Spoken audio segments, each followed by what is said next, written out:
Yeah, yeah, yeah, come and take a look at the snow.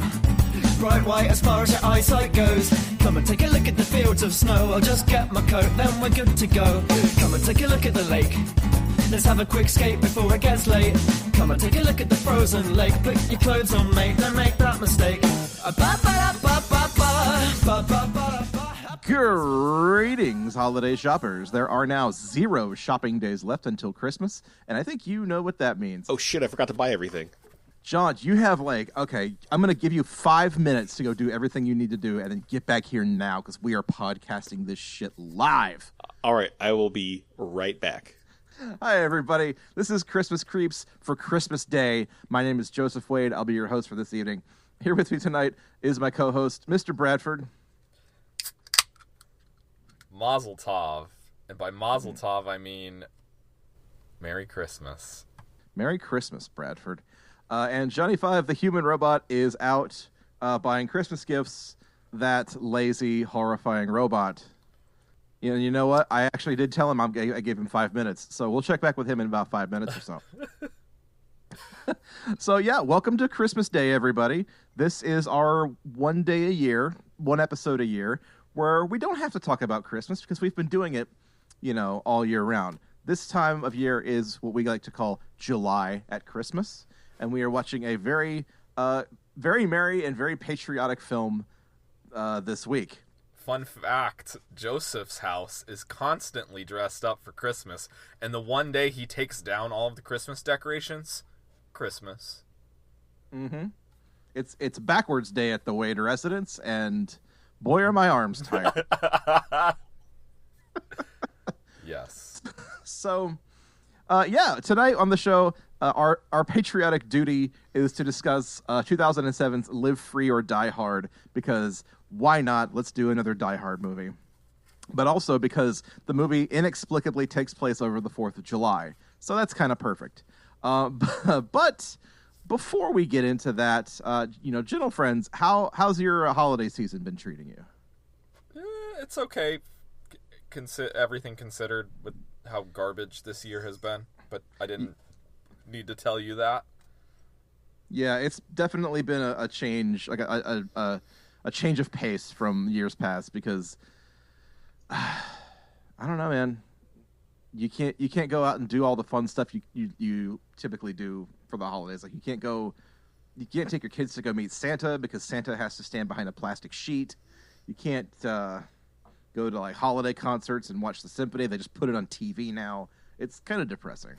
Although we are also not subject to all of the worst parts of Christmas, so it's kind of a wash, Yeah, that's true. You don't have to go to a basically mandatory holiday party. You don't have to entertain the in-laws that you only tolerate once a year, the extended family. It's there's some nice parts to it. If you're a complete misanthrope, it's kind of nice. It snowed yesterday, which was nice. I'm so jealous. We got like 30 seconds of freezing rain, and that was it. That's because you live in the hell zone for winter weather, where everything is it is only cold and rainy. That's all you ever get. Yeah, it is only cold and rainy, and if there's even the inkling that there might be ice, everything shuts down for at least an hour. It's madness. And then also, since you probably figured we're not recording this on Christmas Day, we're supposed to maybe get a little bit of snow on Christmas Day, which might be very nice. Knock on wood, fingers crossed. I would love to see it. I really would. It'd be like, just give us one thing, 2020. Just give us snow on Christmas. Give us a white Christmas, for fuck's sake. Yeah. Ugh. Wow. Well, I hope John gets back sometime soon, because we have a show to do. So, I wanted to update you. This is also a good time. Okay. Much to my chagrin, I was not able to acquire the Yum Nut. And I thought I would treat our viewers to a consolation prize. If you're not familiar with the Yum Nut, if you're just tuning in, there was a UK grocery department store chain. It's kind of like Nordstrom here, where they have a cafe, I guess. Anyways, they were selling a cronut knockoff called the Yum Nut, and their Christmas version was called the unfortunately named Santa's Yum Nut, which was just a cronut with a belt drawn on it. Also very unfortunate. You couldn't have just done a hat instead. It actually had to look like a pants. I don't know. Anyways, yeah, it had to be Santa's belt buckle. Like, really? I was led to believe that this was going to be available stateside, and unfortunately it's not.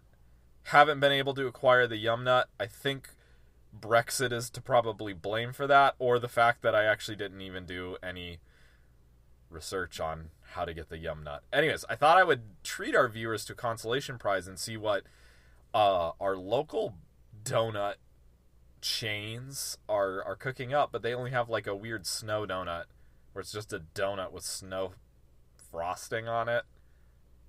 I have to ask. Yeah. Is it Dunkin', or do y'all have Krispy Kremes up there? We do not have Krispy Kremes up here. We Oh, are man. we are firmly in Dunkin' territory, and we are a contested region in the Great Sheets Wawa War. So you're just slightly north of the crispy Dunkin' line, right? Correct. And we're in the... Okay, so I go buy Christmas presents for 5 minutes, and I come back and you're having donut chat. What the hell? Hey, John, I have one very serious question to ask you. What's up? What'd you get me? Twizzlers. That's all they had anymore. Everyone's getting Twizzlers. So I'm guessing I got Twizzlers as well. Yes. Cherry or strawberry? Pull and peel is the only thing they had, and they had a lot of it though. You're getting a lot of Twizzlers. I'm saying that. Like, what I'm lacking in quality, I'm making up in quantity here. So you guys know that scene in Wayne's World where like Garth blew all his money on a Twizzler dispenser for his car? Hell yeah. Yes. That's what I'm imagining right now. Oh boy! So Jonathan 5, welcome to the show. Hi, how's it going? I'm doing well. Did you get all your Christmas shopping done? Yeah, I bought a bunch of Twizzlers, like I said. Sticking to the bit. I love it. Well, Brad, tell us a little bit more about your local donut hole. No, as I was saying, Dunkin' only had this weird... It's not weird, it's just a donut with snowflake frosting on it. So I didn't get that because I've already been letting myself go eating cheese at hours I shouldn't. So that's how my Christmas is going. So I didn't get the Yum Nut. We're going to try to get the Yum Nut next year. You hear it. You're hearing it more and more all the time. I'm going to get the Yum Nut. Brad's after that Yum Nut again. Brad's after that Yum Nut. I'm going to try to work some folks and try to arrange the Yum Nut ahead of time for next year. So that's something to look forward to in 2021. I cannot wait for that. Hey, let's move on. Let's talk about some Christmas movies. Okay. Christmas movies, I'm saying, because before we get into Live Free or Die Hard, I've got a little game that I'd like to play with you guys. So we've watched a lot of movies on this podcast, over 100 movies to be exact, in the lifespan of this podcast, which is still amazing to me. That we're rounding out our 6th season. We've crossed the 100 mark. I know. This is our lives. This is what we do. See, like I was like, Karen's smart. She said, I'm too tired to record. And here I am. I thought it would be fun if we looked at some movie titles from around the world. So I came up with a game to play. Yay! I am going to read you 3 titles of a Christmas movie from around the world. Like 3 different titles from 3 different countries, all the same movie. I need you to see if you can identify which movie it is. Based on its American release name, or whatever we called it. Yeah, these are all... I pulled all these from IMDb's, also known as tab, and just transliterated or used Google Translate to translate them all back into English. So Oh. it's transliteration, and some of them are going to sound a little weird, but I'm not trying to make fun of any of that. It's just a lot of the titles are so different, but they're basically describing the same thing. So, All right. I've got a bunch here. First to 5 wins. Okay. How do we buzz in? Yell. Eh. Yeah. So if you know the answer, just shout it out. Okay. Okay. Sounds good. All right. I'm going to start you off with an easy one. Hang on a minute. Yeah, that's what I'm talking about. Can check. Oh, I'm drinking some Shiner Holiday Cheer. Oh, wonderful. I've got a 3-notched Idaho 7. Ooh, that sounds good. It is. All right, here we go. In Uruguay, this film's title is My Poor Angel. In Brazil... It's a Wonderful Life? No. Brad? Keep going. I assume we're doing like name that tune rules where Johnny can't ring in anymore, but I can get the steal if I keep listening, right? Yes. I mean, if you want to ring in before I get to the end of all three of these names, go for it. But you not get the points. Okay. In Uruguay, keep going. It's called My Poor Angel. In Brazil, They Forgot Me. Home Alone. It's Home Alone. The French title was Mom, I Missed the Plane. Whoops, all abandonment. So Brad's got one on the board. All right. Round number 2. All right. In Taiwan, this movie is called Fairy Story. Fairy, Fairy. In Hungary, this movie is called What the Hell? And in Japan, it's called An Elf from Santa's Country. Elf? That would be Elf. Yay! 2003. We just did that on our 100th episode. Alrighty. Okay, here's a good one. Oh, these are all films we've done on the podcast, by the way. In France, this film is called An Armchair for Two. In Colombia, it's called Two Crazy People on the Loose in New York. And in Argentina, it's called From Beggar to Millionaire. Trading Places? That is Trading Places. Nice. And I don't think it takes place in New York. I think it takes place in Chicago. I believe you're right. So, Colombia, get your shit together. All right. In Latvia, this next film is titled Let's Escape from Christmas. Christmas with the Cranks. Oh, Brad got it. Can you give us the other titles just for funsies? In Russia, the title is Christmas with the Losers. Okay. And in Japan, it's called A Nice Little Christmas for the Crank Family. All right. Okay. Like, if y'all got to the end of that one, somebody would have gotten it. All right. Yeah. Okay. Here we go. In Austria, this next one is called A Promise is a Promise. In Bulgaria, it's called Christmas Impossible. Ugh. In Greece, it's called A Dad, but what a dad. Arnold's after that toy again. In Jingle All the Way? It is Jingle All the Way. In Norway, it's called Bell Ringing.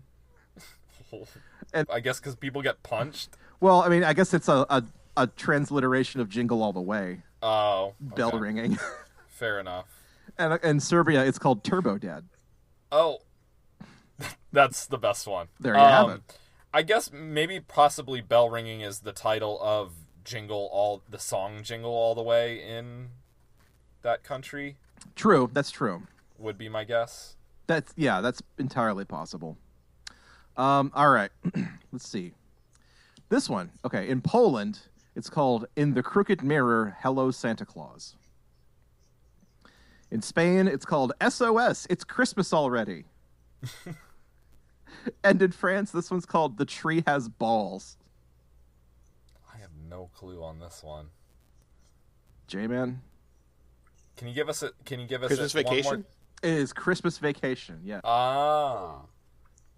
I only had 3 for that one. Yeah. Okay, here we go. Bradford's on the win. Bradford is here for the win tonight, y'all. Okay. In Poland, this one is called Bad Santa. Is it Bad Santa? It is not Bad Santa. Okay. In Ukraine, I shot my shot with that one, but I had to guess. He took his shot and he missed. Oh, Ukraine, this one's called Santa's Christmas Miracle.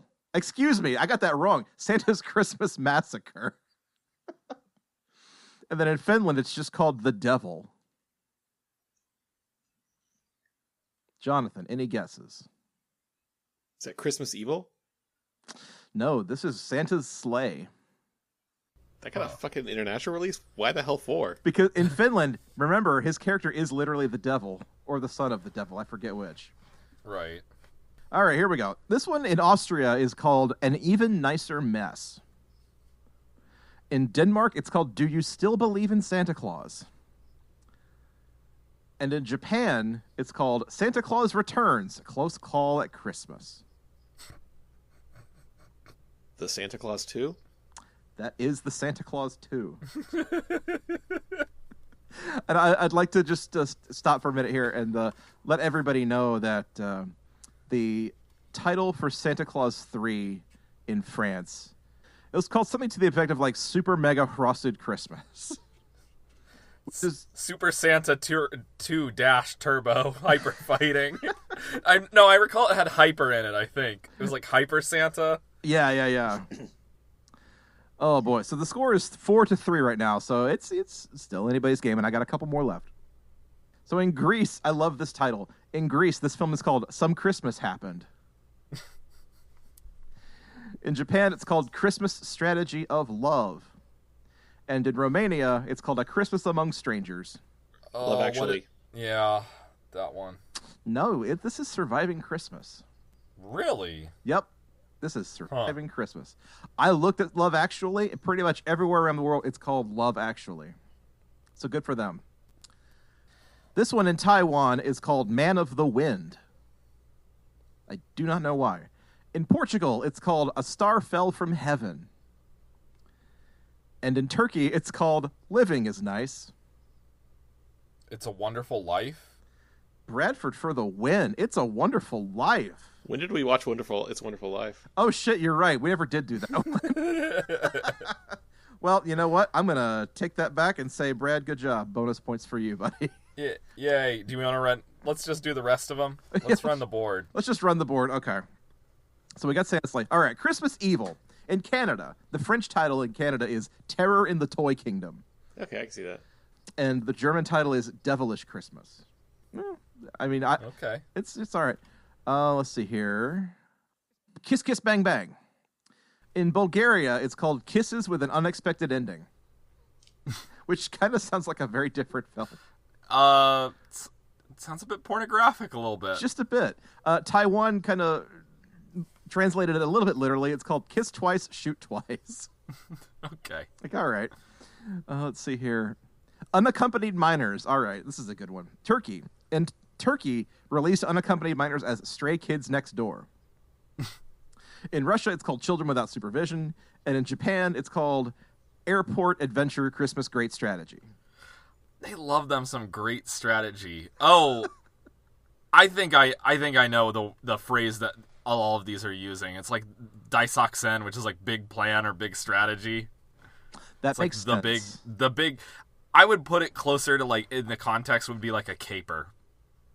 Yeah. Like I wouldn't be surprised if the Great Muppet Caper used the same phrase. Yeah. In Japan. And remember, this is just coming from Google Translate, which just literally just translates the words as written. So there's no accounting for like colloquialization or anything. Yes. But then, okay, two more I want to get to. Reindeer Games has some really good titles.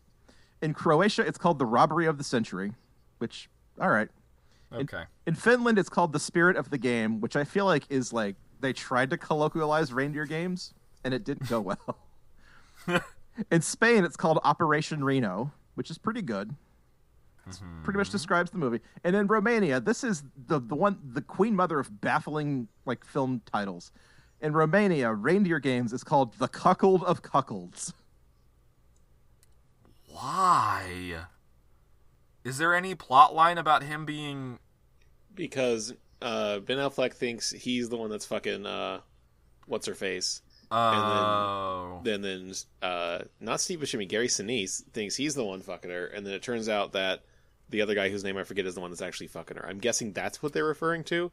But if that's what you get away from that movie, you were paying attention to some weird parts of it. Yeah, basically, yes. The Cuckold of Cuckolds. Which I guess is describing Gary Sinise's character. I do not know. Anywho, last one on the list here is relevant because it's Live Free or Die Hard. Yay. In Hungary. That's the movie we watched. That's the movie we watched tonight. In Hungary, this movie is known as Your Life is the Most Precious. Everywhere around the world but the U.S., they called it Die Hard 4.0, and in Hungary, they called it Your Life is the Most Precious. Which is a better title. Die Hard 4.0? Oh, yeah. No question. Here's a fun little anecdote. Yeah. I told Leigh, she was like, "Oh, what movie did you watch for the show tonight?" And I was like, "Live Free or Die Hard." She was like, "So you had a choice between 2 movies to watch?" And I was like, "No." So we had like a little who's on first moment. I was like, "No, Live Free or Die Hard." She's like, "Which one was it?" Oh no. It was fun. I hope that, I have to believe for her sake she was messing with you. I think after the first moment she was. Like she realized herself and it's like, oh, I'm just going to play with Brad about that. Yeah. Yes. Okay, y'all. Well, let's get into it. Live Free or Die Hard? Is Die Hard 4.0, as we said. So, is this one the one that was kind of the reboot? Because I remember there was a time that some time passed between 2 of the Die Hard movies. Yeah, well, there was 1, 2, and 3 came out like 88 to 95. Yes, and so this was the reboot. A 12-year gap. Yeah, this was 2007. Okay. And then we had one more after this. The 5th one came out in 2013, I think. If you want to talk about that one. Ugh. Yeah, the less said about that one, the better. I don't know about that. This is my second outing to the Die Hard corral. Okay, so other than the first Die Hard. For Bradford and the uninitiated, Die Hard 5, what's it called? A Good Day to Die Hard, is about John McClane going to Russia to break his son out of jail, and then they fight Russian guys for some reason. Okay, this is when if you put a gun to my head, like, it's Die Hard, get it? No, I kind of thought that was what this one was gonna be, if I, like, vaguely recalled the plot through cultural osmosis, and I'm glad I was wrong. If Die Hard 5, like, entered the culture through osmosis, that would have been an amazing feat. Because that... No, I just remember, like, John McClane and his son, like, messing up stuff in a foreign country in a trailer. Yep, that's pretty much it. I thought it was this movie. That's all. Oh, well, yeah, okay. And it's... Honestly, that description's not far off from what happens in this movie. Because it's John McClane and a young guy fucking shit up, but it's in the US of A, and it's on the 4th of July. Which is a thing we can talk about, because... one of the things that I think makes a Die Hard movie is that it's set on some kind of a holiday, kind of arbitrarily, but it actually ties into the plot. And the only exception to that is Die Hard with a Vengeance, which is a special child that we love for all the right reasons. But so I feel like when they were making Live Free or Die Hard, one of the directives was you had to, like, set it on some holiday, and somebody said, "Well, what's the opposite of Christmas?" And then another guy said the 4th of July, and they just ran with it. But and there you have it. Aside from the fact that it's set on the 4th of July, it really is incidental to the plot. It's absolutely incidental to the plot. There's nothing. Live Free or Die Hard is not a 4th of July movie the way that people think that Die Hard's not a Christmas movie. Correct. I think there's only one mention of it in the plot, too, where there's a government agency and they're like, "We're already short-staffed. It's a holiday." Exactly. And that's pretty much it. Yeah, and, like, you see some American flags flying, and there's a great scene where they they just blow up the Capitol building. But, yeah, it doesn't matter. There's really no need to set it at the 4th of July other than to say, hey, this is what Die Hard movies do. Yeah. So, I mean, we're already deep into it, but first impressions just from this week's viewing. General Friends, Die Hard Part 4. What do you think? That's what happens when you make a Die Hard movie in Bush 2 years. I enjoyed it more than I thought I would. I don't know. I really wasn't. It was weird. For, like, the first 15 minutes, I really wasn't feeling it. And then literally the first thing you hear is hacker voice, "I'm in." It's fucking incredible. It's so bad. Like, the first 15 minutes is I thought I was in for a very bad time, and then I let my guard down, and then I had an okay time. If I went to see this in the theater, I wouldn't be mad. Let me put it that way. Like, it was fine. It was a decent action movie for the aughts. Gears of War was heavily product placement. If they had made Cliffy B one of the nerds that got blown up, I would rewind that scene so many times. Every single hacker was playing Gears of War.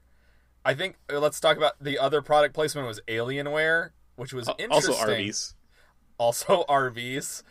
Alienware was an interesting case, though, because a lot of product placement, they say you can't let the villain use this tech. And I think, like, the evil hacker group, some of them had Alienware computers. Yeah. Which I guess was kind of they were, like, okay with it. Which I think they're owned by Dell now. I don't know if they were owned by Dell back then, but whatever. Yeah, and a big portion of, like, the talking points in this movie is about look how powerful laptop computers are these days, you guys. Don't you want to buy one? Yeah. You could take down the entire United States with just a laptop computer. It was there's a lot going on here with the tech stuff that's very 2007. Let me just put it that way. It's because this was an age before smartphones, so it's like very cute. Yeah, it exists like it's contemporaneous with last year's July at Christmas, King of Kong, like 2007 when there weren't smartphones and the internet was still just kind of a thing. Like you had flip phones and PDAs. Yep, but no smartphones. What year was Swordfish? I want to say 2002. 2001. This is the same level of hacker bullshit as Swordfish, and it's 6 years later. Yeah. Well, also, an important note about this is like most other Die Hard movies, this is based on something that's not a Die Hard story. This is based on an article from Wired magazine from 1997. About how easy it is to take down infrastructure in the United States or something? Pretty much, yeah. It's based on, let me see if I can get it up here. It's based on an article called "Farewell to Arms," and it's essentially about how the future of warfare it will be fought on the internet. Okay. And well, they weren't wrong, but they were wrong in a very specific way. yeah, because like this movie sees a future in which nation states will use the internet to blow each other's like gas pipelines up. They just realized that it was a lot easier to post racist memes on Facebook for grandmas to see. A Farewell to Arms is a spoiler for the end of Revenge of the Sith. Thank you. Thank you. Oh my god. You guys remember when Star Wars was a thing? No. You know what? Since we're just emptying our loads all over this episode because it's the end of 2020, Brad, I'm not. Don't edit that out. Brad, somebody that's posted. That's a metaphor that I don't need in my life right now. Brad just slinging his yum nut all over the place. I'm just gonna leave it on the table. Another silver lining of 2020. I for one am very tired of like Marvel every year, Star Wars every year. It's kind of nice not getting like new Marvel crap, new Star Wars crap that I didn't go see. I wouldn't go see, but I didn't have to hear about it for 4 months beforehand, you know? It's nice. Yeah, totally. And it's also helped out by the fact that like the last big Star Wars thing was fucking terrible and nobody wanted to talk about it. See, I didn't see that movie. Somebody liked it, but I did not see it out of spite for it, considering it bad either. I just didn't see it out of apathy. You're just not a Star Wars guy, and that's fine, dude. I'm down with the Fett, but I'm more of a Star Wars guy. That's a joke in this movie. That's literally a joke in this movie. And I feel like when we get there, we're going to spend an inordinate amount of time talking about it. So let's talk about that now. All right. Should we fast forward through this plot a little bit? Yeah, and there's very little plot to talk about in the middle of the movie because it's just the plot is explosions. The plot is guns and explosions. Okay. So Bradford, I think you're keen to run away with this one, so I'm just going to let you loose. All right, it's a some number of years later after the events of Die Hard 3, I assume, and John McClane is a New York City cop who is stalking his daughter and doing all of the overprotective dad stuff that's we can all agree is gross and possessive. DADD, Die Hard's Against Daughters Dating. where he gets a call to bring in a hacker because over at the FBI, they are trying to bring in a bunch of hackers because some shit is going down. So John McClane goes and picks up a hacker boy. His name is Matt Farrell, and he lives in an apartment. And the apartment, as soon as he gets to the apartment and gets inside the door, the apartment gets shot all to hell, and we find out that this shadowy group is assassinating all of the hackers that were supposed to be rounded up. So, he gets the directive to personally hand deliver this hacker boy to Washington, D.C. We smash cut to Washington, D.C. Fortunate Son is playing on the radio because of course it is. And a bunch of shit goes down. He finally gets the hacker boy to the FBI and they say, okay, we'll take him over to DHS. More attempts are made on hacker boy's life. And John McClane and said hacker boy decide to take matters into their own hands.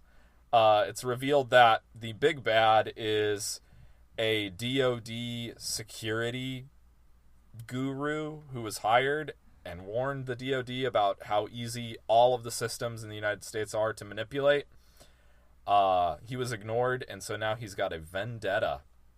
But the real MacGuffin he's after is a backup of all of the financial information of the United States that is made. He's going to copy it to a hard drive and take down all the systems, and then all of the money is his, because that's how money works. And that's also exactly how every real Die Hard movie works. Like, it's all actually just a heist. After everything is said and done, all of the threats on people's lives and, like, political motivations, it's just a fucking heist. And it's a big ol' heist. I kind of respect that about this movie, that, like, you know, the original Die Hard did it, and they did it in such a smart, clever way, where they just constructed this entire, like, terrorist plan and then pared it down to, oh, we're just here to steal the money. Yeah, and they definitely do that in this one, where there's, like, a bunch of broadcasts there's a big, like, information war thing where it's, like, everything's being hacked, and they send out broadcasts to literally everybody on television, and you think it's a big terrorist plot. Yeah, it's like, there's anthrax here, anthrax there. They, evacuate a ton of shit. Yeah, and then they fake blowing up the Capitol and stuff like that, and you're like, oh no, there's a couple lines that are kind of like death to America, and you're like, oh, these are actually terrorists. It's like, no, they just wanted all the money. This is all a big distraction. They're basically anonymous.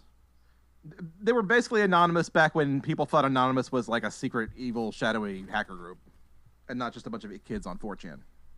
Yep. So yeah, that's pretty much the middle part of this plot. And then John McClane murders fucking everybody at the end. He murders everybody. He runs over a woman with a truck, which was pretty cool, I thought. I liked that because I liked that he ran over with the truck.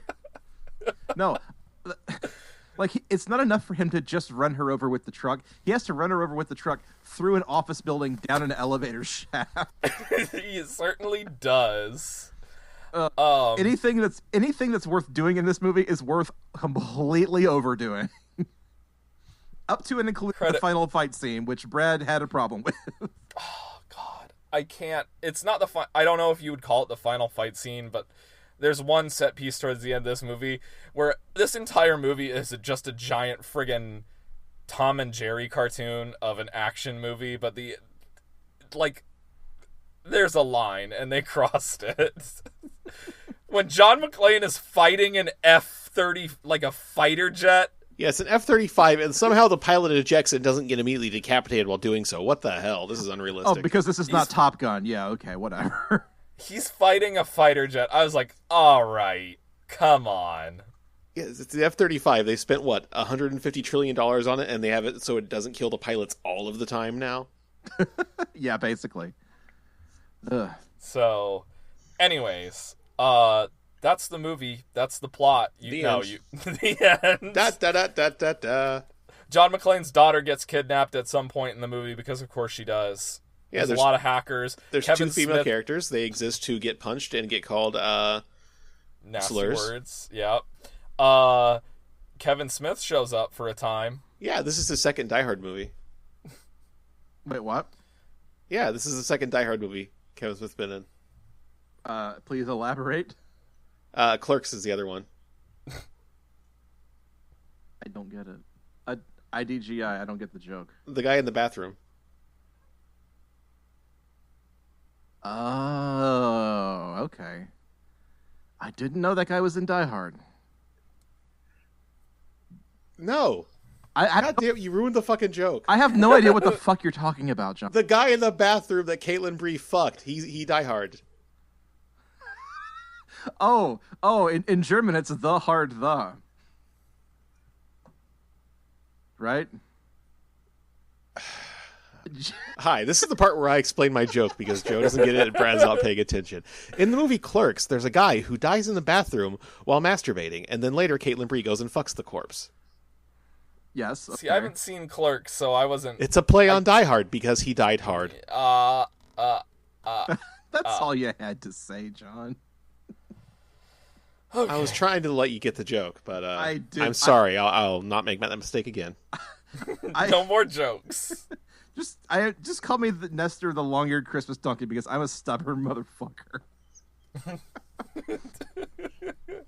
But so Kevin Smith is in this movie, and I feel like this is the last thing that Kevin Smith ever did before he went completely insane. Is this pre or post we cheat on each other like we bone with each other like we're cheating on each other tweet? I want to say, well, it's 2000 pre. This has to be pre because Twitter didn't start until like 2006. Okay, is this pre or post pumping gas in Jinko jeans? Oh, definitely pre. Okay. He's not that big in this movie. But like, yeah, this is like right before Zack and Miri came out, and when that movie bombed, he just like kind of retreated into a cloud of like weed smoke and never came out. Here's the line from IMDb. Kevin Smith rewrote the lines for his Warlock character. Bruce Willis thought the rewrite was too funny and did not follow the serious mood of the movie. Smith then rewrote the part to what Willis requested. Wait, sorry, did you say serious mood of the movie? I'm going to guess since it's Kevin Smith, every single line was about Star Wars instead of just half of them. Okay, fine. But I don't think anybody with a straight face could call this movie serious.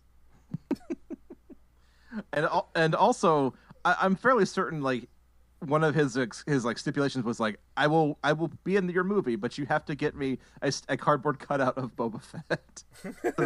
In an asteroids machine. In an asteroids machine, yeah. Oh my god!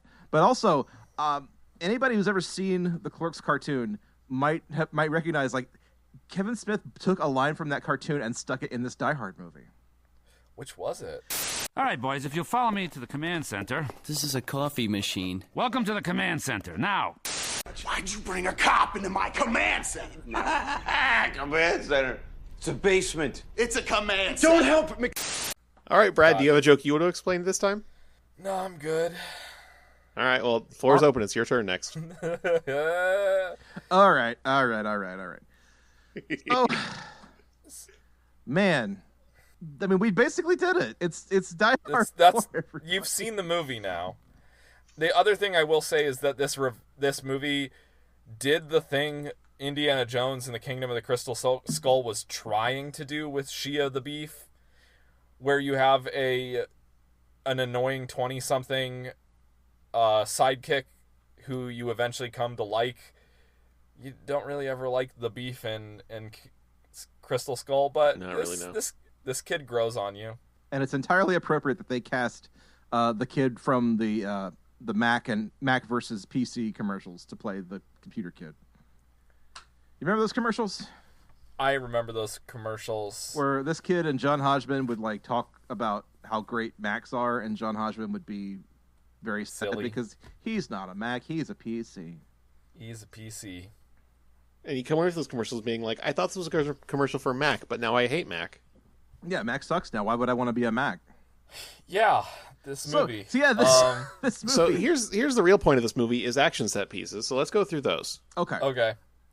So the thing going on in the apartment is somehow with all of these like idiots to never leave their fucking apartments, someone managed to sneak in and plant C4 inside all of their computers. Yeah. Yeah, And they get I was a virus wondering about that. uploaded that when they hit the delete button, that button you know and love and use all the time, the computer explodes.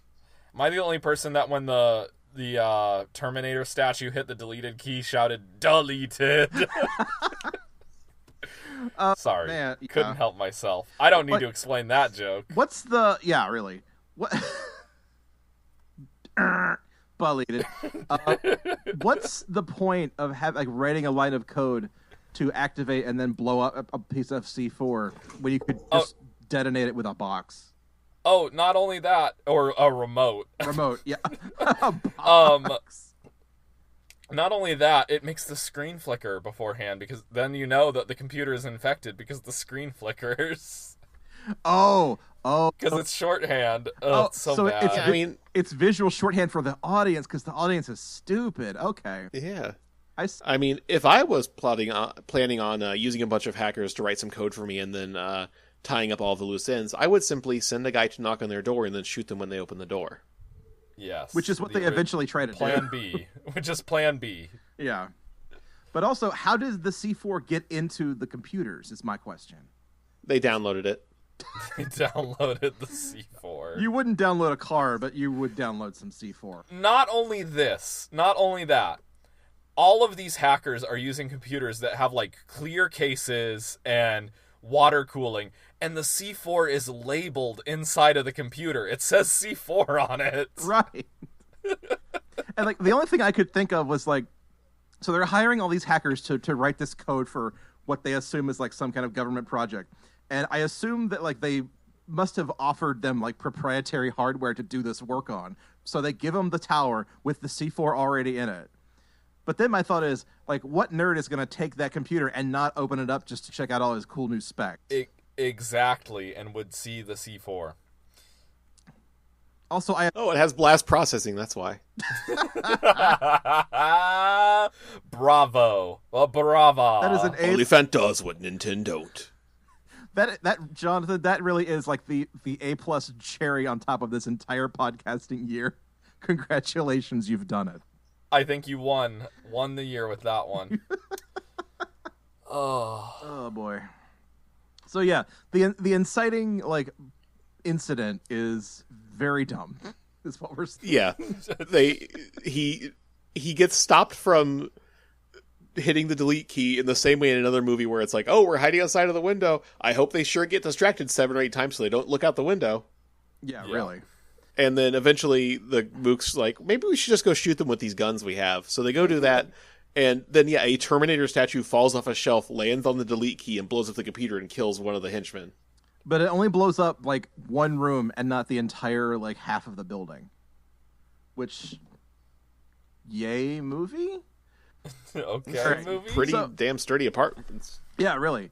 So what... Pre-war. Probably so, yeah. So what I wound up doing was I made an asterisk and a note every time John McClane did something ridiculous. And so you have a page of asterisks. Yes, I have 1, 2, okay, I have 8 major ones. All right, let's go to Asterisk 2. So after they get to DC and fuck around in DC a little bit, they're like, all right, we got to take this guy to Homeland Security. No, John. That's not even Asterisk 2. Is Asterisk 1 where he stops his daughter from getting felt up when his daughter is like fucking 25? No, but that should have been. Asterisk 1 is when McClane blows a guy out of a window with a fire extinguisher and a gun. Oh, yeah. Asterisk 2 is when a guy shoots a hole through a piece of drywall, and then McClane grabs the guy's head through the hole and then pulls him through the hole. Yes, okay. Oh, boy. So, yeah, McClane drives the kid from Camden, New Jersey to Washington, D.C. in the span of Can I guess? what I'm assuming is 2 hours. This isn't the new game that I want to play, is I want to guess the rest of the asterisks. You said there were 8, and we've gotten 2s, right? Yes. Is the next one the fire hydrant?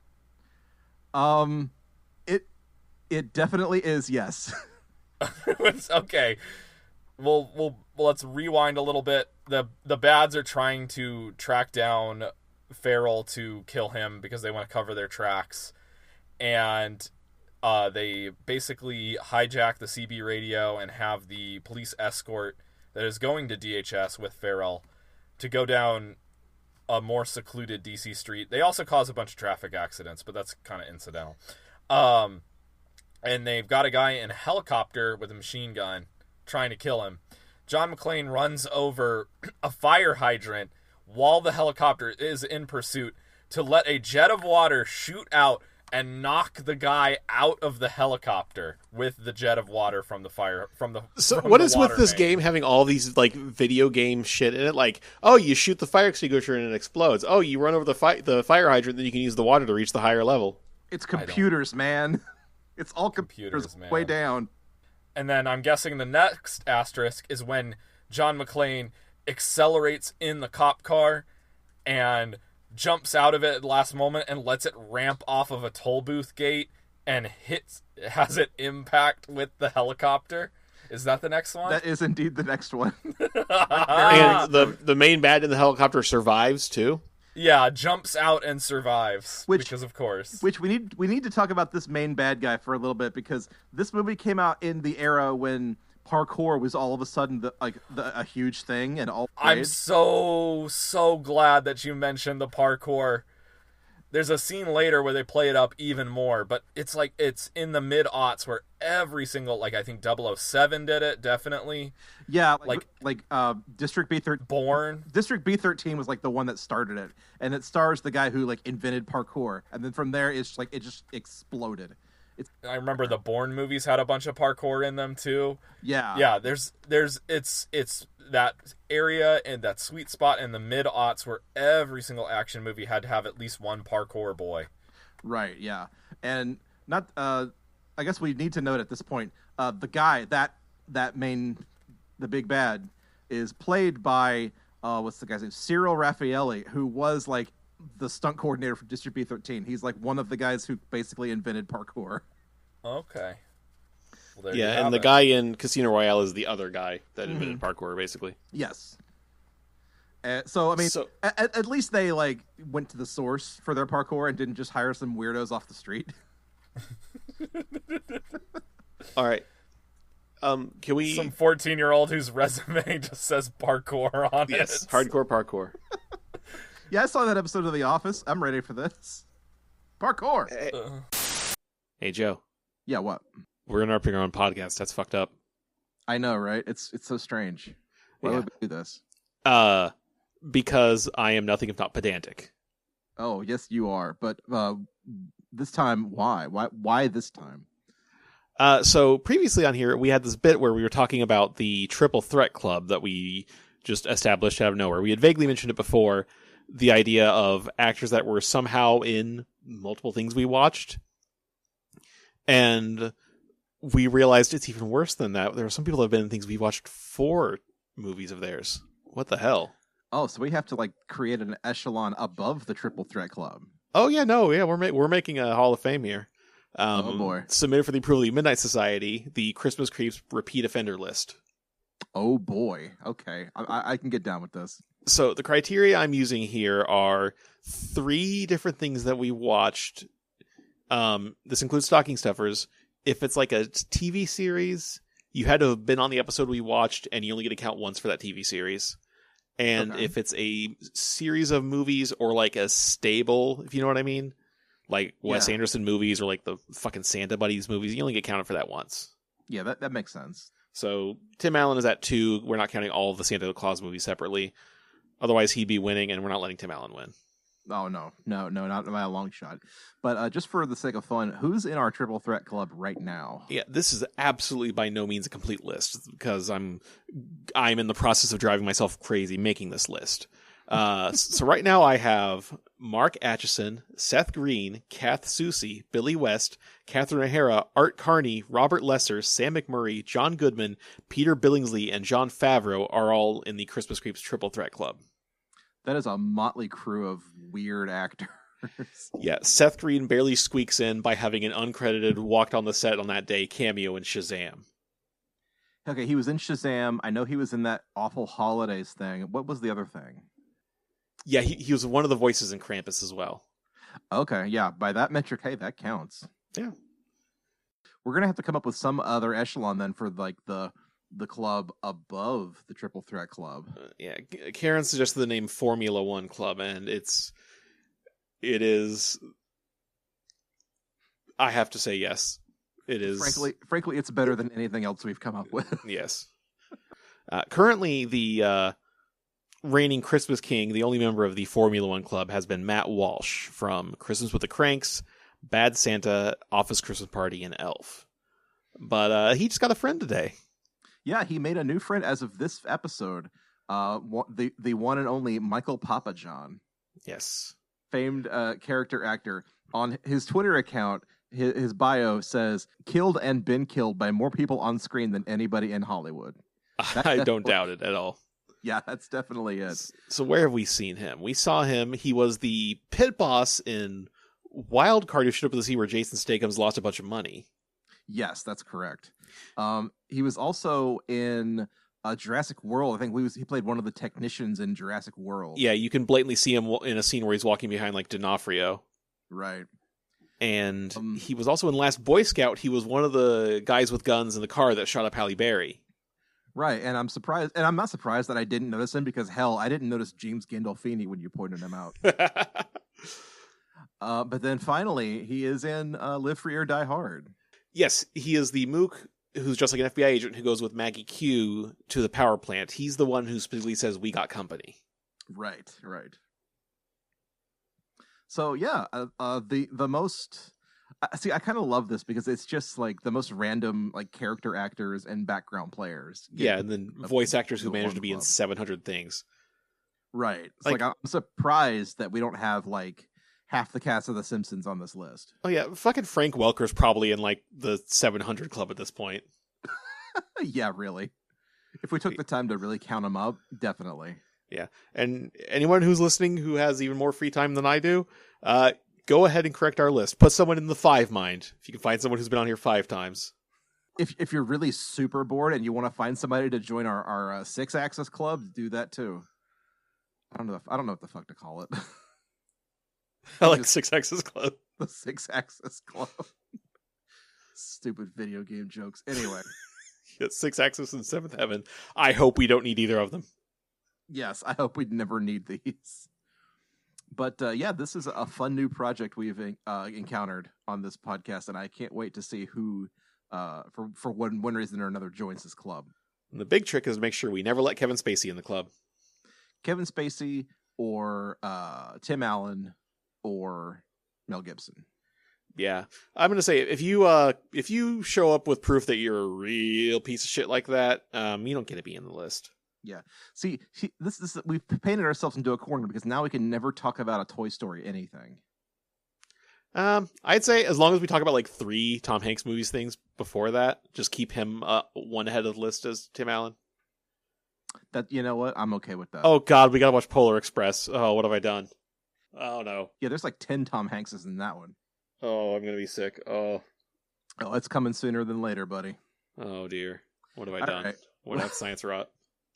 What hath science wrought indeed.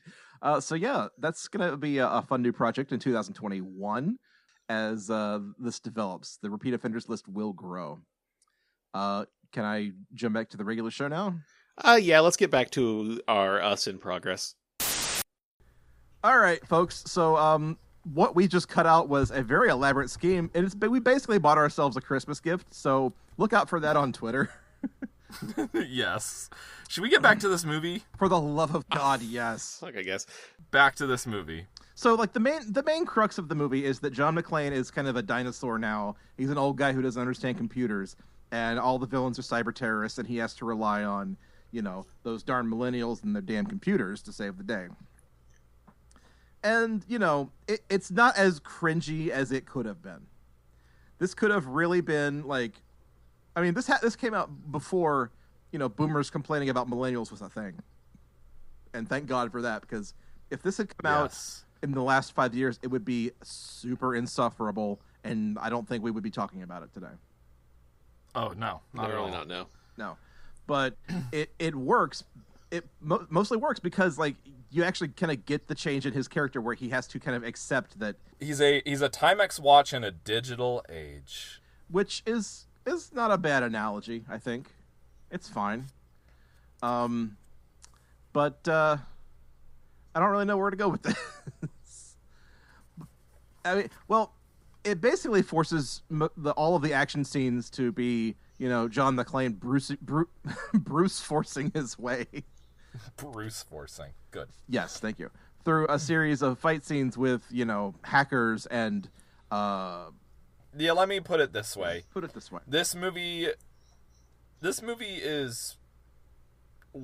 does the sort of the buddy thing. It works with the material pretty well because basically this entire movie you only ever have the meat and the egg heads. Yeah. And it's teams of meats and eggs heads like attorneys general, eggs head together teaming up and you have these teams together. I don't know where I'm going with this, but anyways. Right. No, so there's a scene where he's driving away from the helicopter. He eventually manages to shoot the helicopter down by throwing a car at it. Then what do they do next? Is the next thing the gasworks? Yeah, they go to the gasworks to see Crucial Taunt. But no, yeah. So the next, so the plan that Thomas Gabriel's putting together is it's called a fire sale, and it goes on 3 stages. The first is that they cut the power to America's traffic infrastructure. So basically, all the traffic lights go down, all the subways go down, all the airports go down, air traffic controllers done, which basically just forces people to get out of their cars and walk, and stay in place. Oh no, it's an REM video now. That's terrible. But also, so the second part is they cut the energy infrastructure. And at that point in the film, McClane and Farrell are kind of on the case, and they know what to do. They cut telecommunications than energy. Sorry. Telecommunications. Yeah, that's right. Yeah. Because for energy, they have to be there in person because it's all an isolated system. That's true because and that's there's a big and that's the next point. A big point is made of the fact that the cell service is down, and so they can't make a cellular phone call. They have to go find a landline. There's a plot hole here which I do not care for at all, where Hacker Boy Matt Farrell is able to get into the old system using the PDA and hacking it and changing its credentials. You don't tell me that the government doesn't also have all of this. I'm still using equipment from 2008. Of course, the government still has legacy systems sitting around that they can use. Anyways. Oh yeah, I mean, as far as I'm aware, our nuclear armament infrastructure was only recently updated within the last 2 years. Oh yes, they were running on stuff from the 70s and the 80s until 2018. Yeah. So basically, Karen's 2 comments for this movie were, "Wow, this is really misogynistic," and "Hey, is that Tuvok?" Hey, was it Tuvok? Yes, it was Tuvok.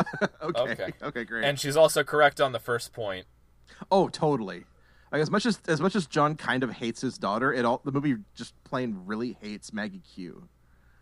Oh, as great as she is, and as capable a stunt performer and actress as she is, and damn, she's playing a real piece of shit that you're just hell yeah when she dies, but it's hey, movie, can you just not throw around such words when we're... The problem is not that John McClane runs her over with a truck. That owns. The problem is John McClane getting all quippy about it.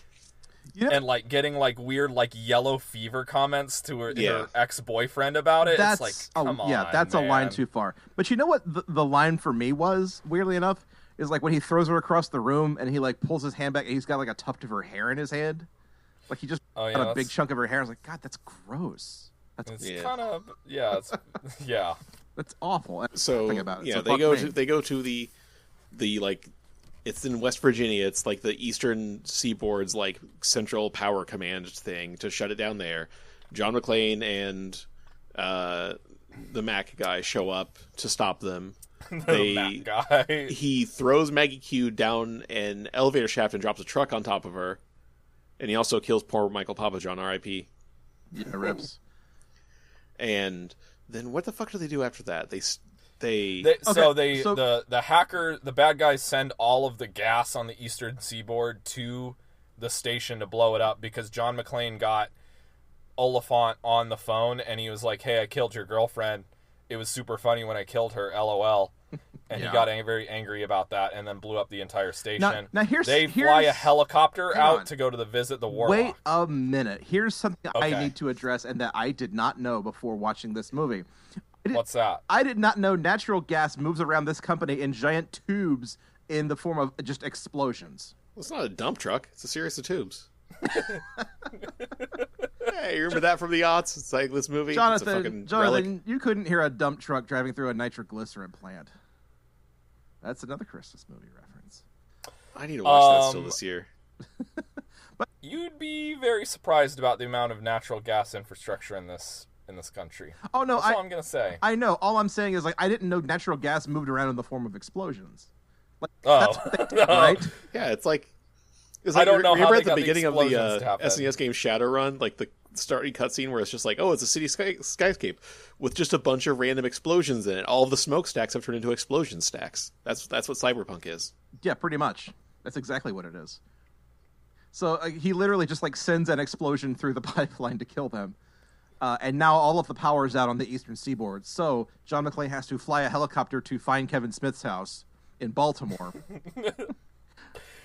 There's another glaring plot hole here too. It's so bad, where McClane's like, "How do we find the Warlock?" and Mac is like, "It's gonna be the one house with the lights on." You don't tell me another single person in Baltimore has a generator. Come on. I assumed he probably knew the vague area he lived in Baltimore. Yeah, probably. But yeah, the movie doesn't really say that either. But also, it's the 4th of July, so who's using their generators in the middle of the summer? Unless heat wave blackout, I don't know. You gotta catch up on your TiVo. Yeah, probably. Hey, I have some Christmas food. What's that? I have it says cherry cordial on the package.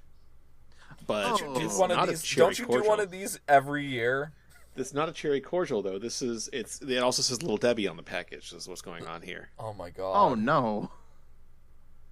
So I'm going to do some nice Foley work here and open this thing up. Oh wow.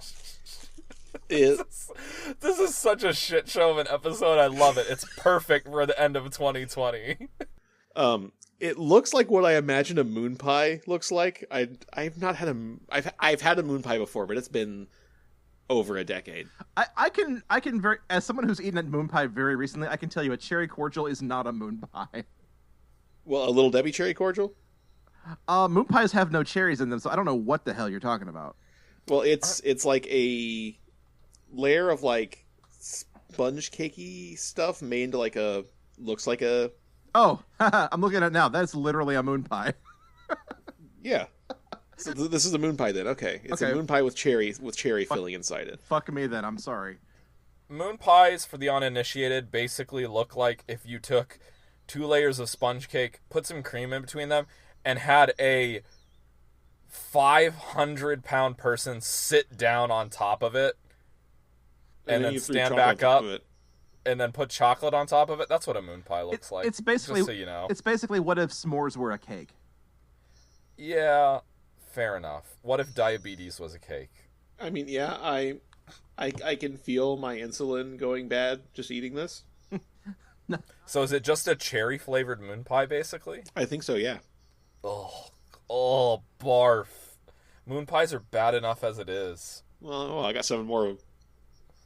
Send them over here. I'll eat them. It doesn't have a bad sugary aftertaste like a lot of things of this nature do. I'll give it that. The cherry taste it's there.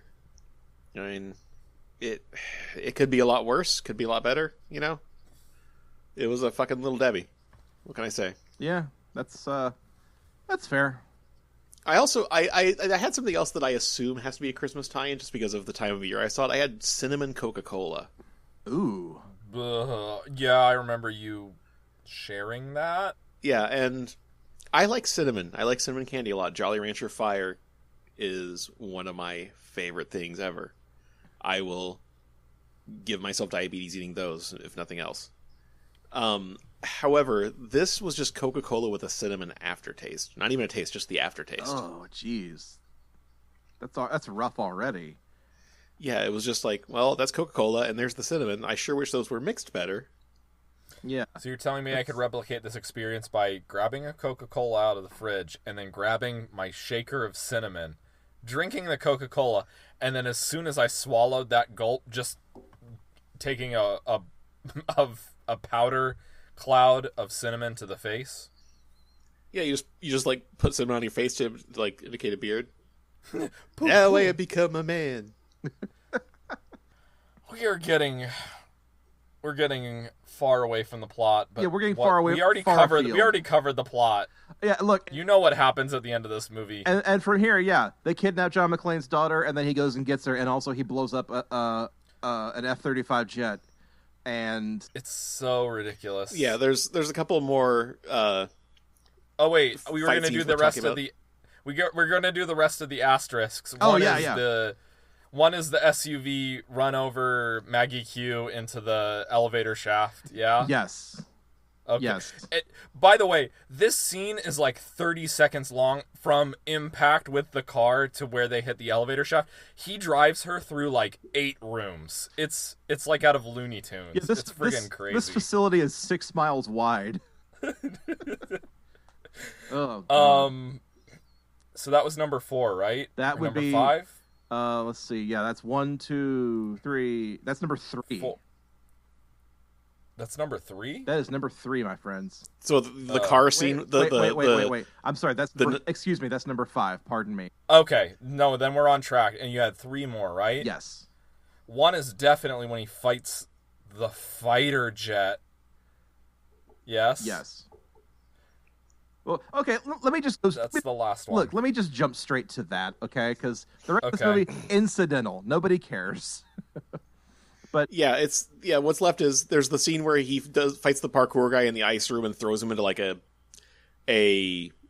it literally looks like a fucking Half-Life level. There's a spinning fan, and you gotta jump over the grinder so you don't fucking fall into it. Hey, guess what? And then you gotta hit the fucking vent down with a crowbar and go through, and there's head crabs inside there. Yeah, watch out, Justin Long. That was one of them. That was number 6, I guess. And I have to comment on this one because I kind of love that. Like, okay, so what happens is like he's fighting the parkour guy in this like pipe room, and like McClane shoots a pipe, and I guess it's liquid nitrogen like sprays out and freezes the guy in the fucking face.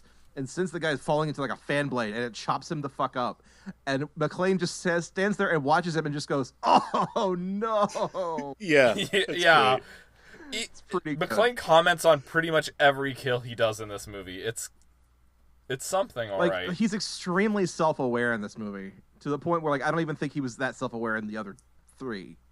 You know. But the other 2 asterisks, McClane doesn't so much take out a fighter jet as he gets lucky that the jet is basically hoisted by its own petard, and he's. It's an F-35. It was going to explode sooner or later. Literally, what happens is like the F-35 is hovering, and a thing just falls into the jet and blows it up. I don't know anything about military hardware. What you need to know about the F-35 is that it cost trillions of dollars and is still fucking terrible. Can it actually hover like that? I think. Is it built to hover, or is this just movie magic? It's built to hover. Weird. That's kind of part of why it was so damn expensive, was like developing that system. Okay, I think this is maybe the one I read about where it was like an absolute nightmare, and they threw like trillions and trillions of contractor dollars at it, and it just is the worst. But they paid for it, so it's here. But I guess that explains a lot. That probably describes a lot of the military hardware that exists these days. Yeah, so that's true. There's a fun apocryphal story about this movie that I'd like to share. I can't find a source for it right now, but I've definitely read this, which means probably I made it up. But so this movie and the original Transformers movie came out like the same year, the same summer. And supposedly, like, Michael Bay on the set of Transformers was talking shit about Die Hard 4 because his movie has multiple fighter jets, while Die Hard only has 1. Sorry, Michael Bay. This was a way more enjoyable movie than Transformers. And the fighter 1. jets did way more fun stuff. Sorry, bud. Fuck Die Hard. Also, to Die Hard 4's credit, Die Hard 4 had 0 awkward masturbation jokes, whereas Transformers had 1 awkward masturbation joke. So, there you go. I want to say Transformers in general just is a giant awkward masturbation joke, but neither here nor there. Touche. And finally, the final asterisk is when McClane murders Gabriel by shooting himself in the shoulder with Gabriel. Yeah. Yep. While saying "yippee-ki-yay, motherfucker," because of course. But in a distinctly edited fashion, because this is a PG-13 movie. You get one fuck in your PG-13, and they still couldn't even say it. Wait, what did they do? Yippee-ki-yay, motherfuck, and then gunshot. And then he shoots. Okay, it's kind of a cop out. It's definitely a cop out. I thought you got 2 fucks in a PG-13. I think it's just the one. It's like you get one, and it has to be like in the sense of like what the fuck or fuck that, basically. Or go fuck yourself, San Diego. Yeah, it could be a sexual connotation, basically. Gotcha. Which motherfucker definitely Can't be motherfucker. So there's gotcha. that. Yep, I get But other than that, this is absolutely an R-rated action movie. Like the action would be exactly the same. It's just they didn't say the F-bomb. Whoops-a-doodle. And then also at the end we're treated to a very predictable tiny subplot where Hacker Boy, Macker Boy, and John McClane's daughter are like digging on each other because why not? Literally, who else is alive still? Yeah, pretty much. I mean, they could have brought Cliff Curtis back, but no, they didn't. And then of course John McClane's like, "No, not her. She's my daughter. I'm going to be way too protective of her because that's what manly men do because it's not weird. We're going to go to a purity ball." Even if he liked this kid, I don't think he would let his daughter go out with a nerd. Period. End of story. There's that he proved that he's not a nerd when he killed that guy with a gun, though. He still has Spawn action figures in his exploded apartment. So well, not anymore because the apartment exploded, but he has killed a guy with a gun. And that's how you become a real man, is you kill a guy with a gun. Nobody's worthy of marrying my daughter until they've killed a man in cold blood. So what you're saying is, Al Powell, if you're out there, that's horrible, and I'm sorry. Okay, yeah, but that's Live Free or Die Hard. We talk about these movies as like patriotic movies on our Christmas episodes. It really isn't. This really is not a patriotic movie of any kind. Well, it is in the sense that it's a fucking post 9/11 action movie where it's just kind of like, you're fucking with America. Yeah. And honestly, it was kind of refreshing to see like the cops and the FBI working together to some greater good and not just trying to undermine each other because everything's political now. The whole jurisdiction well, that fight. too, but also like, oh, blah blah blah, deep state horseshit nonsense, you know. Well, that's a very recent development that I don't think has infected. No, I know that, and I appreciate that. Like this, as much as this is a time capsule, it's also like a time capsule of a less toxic environment for whatever that's worth. And I appreciate that. I get what you're saying. But still, yeah. What I'm saying is I'm nostalgic for the Bush years, and that's not true at all. It was just the kind of brainworms everybody had back then were like a slightly less toxic kind of brainworm, I guess. They were justifiable brainworms, just to a degree. They were brainworms, but they hadn't gotten the smooth brains yet to go along with it. Yes, there we go. Like, this is a time before, what is this, 2007, so Facebook is just kicking off. It's might even still be exclusive to college students. Yeah, I think 2007 was we're going to give Facebook to high school kids, and there goes in the neighborhood years. I remember that. Anyhow, social media just started kicking off, so pretty much as far as brainworms. Yeah, you just basically had like post 9/11 unity hoorah sentiment, which is, in light of recent developments, not trying to excuse anything, but yeah, like it's quaint. It's quaint in a way. That's I guess a perfect you could word. say. Yes. But I mean, it's like at one point the Tusken Raiders kill your mom, and then Obi-Wan chops your arms and leg off, and it's like, in retrospect, after having my arms and leg chopped off, my mom being dead was kind of the lesser problem. There you go. It is a Star Wars analogy. Yeah, this is the Revenge of the Sith of Die Hard movies, right? Is that what we're saying? It's over F-35, Jedi have the high ground. And boy, did he! Oh gosh. Oh my god. So yeah, Live Free or Die Hard. Honestly, I didn't hate it. I didn't hate it when it first came out. Like I actually remember like wanting to hate it and walking out going, you know what, that was all right. That's honestly absolutely where I was with this movie in 2020. Is preparing to not like it and thinking, okay, that was fine. Yeah, I think I have the same reaction now as I did when I first saw it, which was like, all of the hacker stuff is like really embarrassing. John McClane is a little too grumpy for his own good, and the action scenes are a little over the top, but it kind of really doesn't add up to anything bad. Yeah. It's kind of like if you married Die Hard with a Vengeance with the movie Hackers, it's basically Live Free or Die Hard. And I kind of wish it had been more like Hackers, to be perfectly honest. I wanted more silly internet shit in this movie about silly internet shit. Hack the planet. Indeed.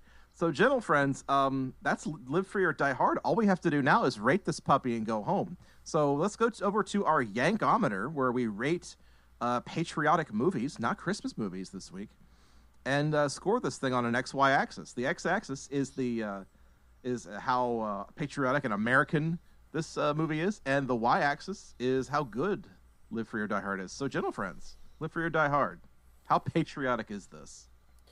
I'm going to give it at least a 3 because at the very end it's about protecting capital, which is very American. That's Killing true. a bunch of people to protect capital is very American. That is very true, yes. If this year hasn't been evidence enough. Oh, God. Yeah, that $600 we're all getting, hey, yay for that. And then at the point where the F-35 pilot's like, oh, there's a terrorist in that thing? Let me destroy an entire, like... city block. Interstate Cloverleaf interchange. Destroy the entire fucking thing. Triple air bridge, gone.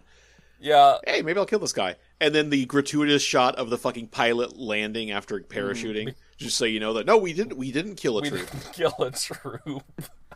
Yes. We only killed lots of FBI guys. Yeah, but we need some more of those. But support the troops. Anyway, so yeah, I think a solid 3 is a perfectly valid score there. Any objections? No? Okay, let's move on to the y-axis. How good is Live Free or Die Hard? I'm gonna go out on a limb and say this is a solid 1. It's fine. Yeah, My favorite, that's but how I'm I okay feel with about it.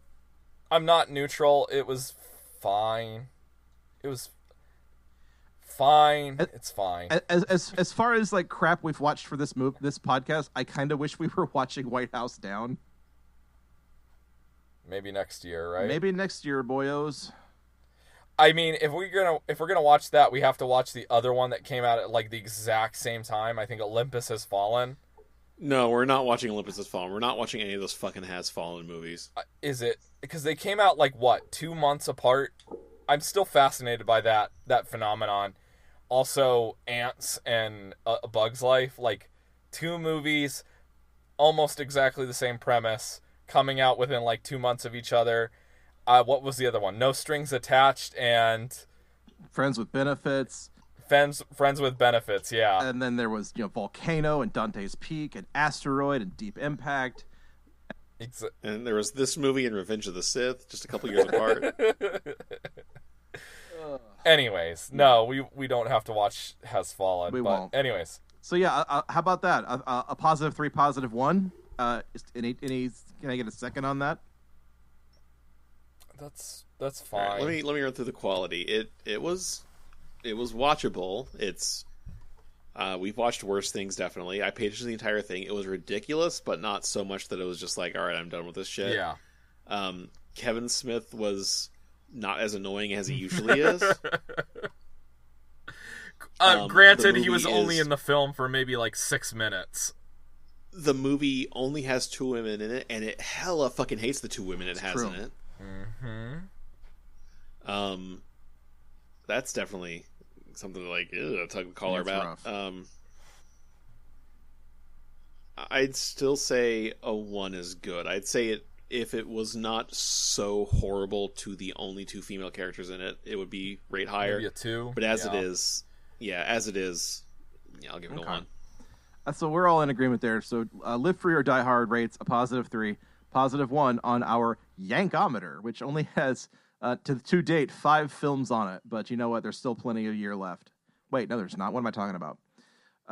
Moving on. Last order of business for Christmas Creeps in 2020. We put the call out for listener questions, and we received only one, but it's a pretty good one. This question comes from our pal on Twitter at TarsTarkusNet, who asks, do all the Simpsons Christmas episodes take place on the same day or in alternate realities? So, going off of the premise that The Simpsons is ageless and every year is the same year on The Simpsons? Assuming so, yes. Because if we're running off the premise that The Simpsons age in real time, Bart Simpson would be, 40 years old by now? It's if you extend a season of The Simpsons, if you extend an episodic format of The Simpsons out to a season where everything resets after a season, I think it's kind of like that, you know? So you're saying... I need like a lost Groundhog Day episode of The Simpsons where like the power plant melts down and then everybody wakes back up and they're going back to the Christmas pageant. Bart always ends up with a new Santa's Little Helper, and then the whole thing just starts over again. So that's true. They do have Santa's Little Helper after the first Christmas episode for the rest of The Simpsons. Ooh. I guess instead of Groundhog Day, I'm more talking about BioShock Infinite. I guess so, yeah. And we made it to video game chat, folks. No, I'm just kidding. It only took us an hour and a half. Hi, welcome to about an hour and a half ago when I wouldn't stop talking about Final Fantasy XIV. Yeah. You did mention it. I do recall that. To answer the question, yeah, I think every season exists in its own reality, and every season the whole timeline resets. Yeah, because except for the first season, Marge and Homer go from growing up in the 70s to growing up in the 90s. Right. Yeah. I mean, is it like it's a weird... It went from The Way We Was to that fucking Sadgasm episode, which I'm going to fucking go barf now. Canonically, how old is Bart Simpson? 150. Bradford. No, this is an interesting thing where Simpsons is anchored to a point in the past. I don't know. I'm not educated enough to answer this question. All right. So, what season is The Simpsons on now? Like 31, 32? No, Brad. No. I'm sorry. No. Wait, really? Yeah, they're in the 30s now. Good Lord. Simpsons first aired in 1989. Brad, when were you born? 88. I'm 32. How old are you, Brad? I'm 32. Simpsons is in season 32 right now. Good Bart Lord. Bart was 9, which means Bart was born in 1980. Bart is 40 fucking years old. 79, but yeah. The 700th episode of The Simpsons is slated to be released at some point next year. That's a thing, and we have to be okay with that. We live in the darkest time. No, I'm just kidding. Speaking of which, Darth Vader was also about 39 or 40 when he died. Real talk. When do you think The Simpsons will end? Like, for real? It will happen within the next 5 to 10 years. You think? Almost definitely. Someone major is going to get tired of it. You think? I wonder. I think how old Shearer has already quit twice, but they just keep throwing more dump trucks full of money at his house. He's the most tired of it at this point. Yeah. In between him and Hank Azaria and I don't know. Because I mean, they can't be making that much money off of it anymore. It's literally like, do you know anybody that legitimately enjoys, like, it's kind of like SNL at this point, right? It's a legacy product, not really, it's past its prime. People just kind of put it on when they put it on, when other shows are about to come on. I don't know. My concern is that soon they're going to start like recasting Simpsons, and it's going to become like Space Jam 2's coming out soon, and like they made a big deal about announcing the new voice of Bugs Bunny. So like that's definitely a thing they're doing. So at some point, Yeardley Smith is going to have to retire and or die on the job, and then at that point they're either going to retire Lisa Simpson or recast Lisa Simpson. They're definitely going to recast her. It's gonna. Who was Bugs Bunny for the like 80s and 90s? Was it not Billy West? Yeah, I want to say it was Billy West, right? Does he also do the Vlasic pickle pelican guy? I don't know. I see where you're going with this. That's a it's a thinker. Well, anyways, you guys think Simpsons is going to end in 5 or 10 years? Yeah, I think some of the cast are going to just actually like be like, no, we're fucking done, and I think they will try to recast for like 1 or 2 seasons, but the magic like, will will not. I go mean, well. what magic is left will be gone. Oh, so the final season of The Simpsons is just going to be like that weird reboot season of Scrubs? So you're gonna say it's going out with a bang, or a whimper, not a bang? Probably, yes. Fair enough. Oh wow, it's even worse. The Vlasic pickle stork is Mr. Bone. That's Douglas Yancey Funny, what are you doing? Oh man, I like as soon as you said Mr. Bone, I just heard it in my head. Oh man, Oh, so I good. hate it. Well, sorry. unless we have any other business to conduct, I think that's going to have to do it for this episode of Christmas Creeps. Real quick, what is your game of the year 2020? Oh, it's definitely Animal Crossing. John? I like Hades. Yeah, mine's Hades too. I just started Hades, and it is very good. It's so good. All right. But yeah, That's all. That's all, everybody. Thank you so much for listening to this episode and this, season, this podcast of Christmas Creeps. We know that you have lots and lots of holiday media and media in general to enjoy, and for whatever reason, you take an hour out of your month to listen to us, and I appreciate that, and I love you. Yes. We will be back in the new year with new episodes and a new mission. We've been discussing maybe taking more listener requests, maybe doing some snooty foreign films.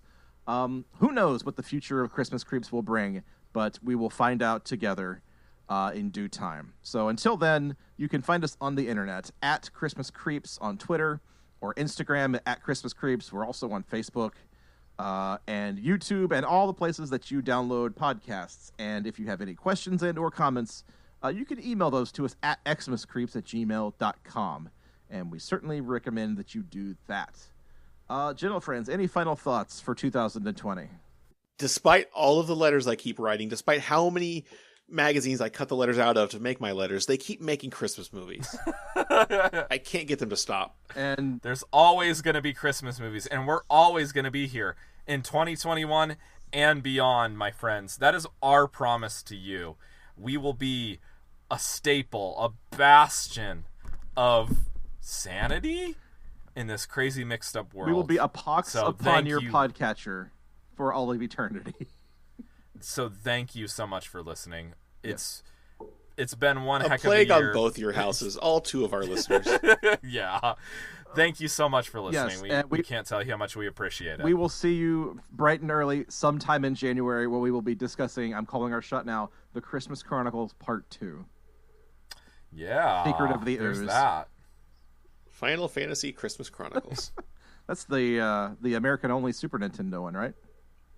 I don't know these things. That's No, that's the one that you required both a GameCube and a GBA to play. Oh, okay. and then the reboot was hot garbage, or the remake.